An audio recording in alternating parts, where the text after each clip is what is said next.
Doctors, what is your most disgusting thing you've seen while treating a patient? My mom is a nurse and has seen some pretty messed up things. The one story that sticks in my mind involved an elderly man who came into the hospital 3 times a week to have a huge, growing, purple mole on his face washed and redressed.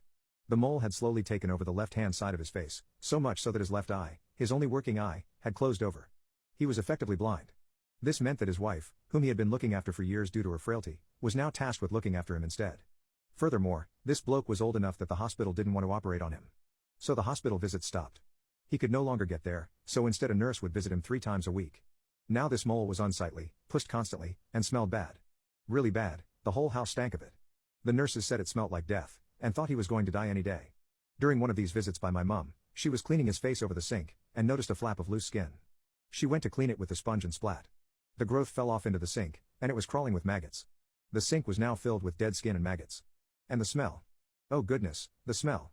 Turns out a fly had laid some eggs on it at some point, and they'd hatched and started eating all the dead skin in the mole until it fell off. And the man? He was fine, there was new, pink skin where the growth had been, and he could see again out of his left eye. Gave him a new lease on life.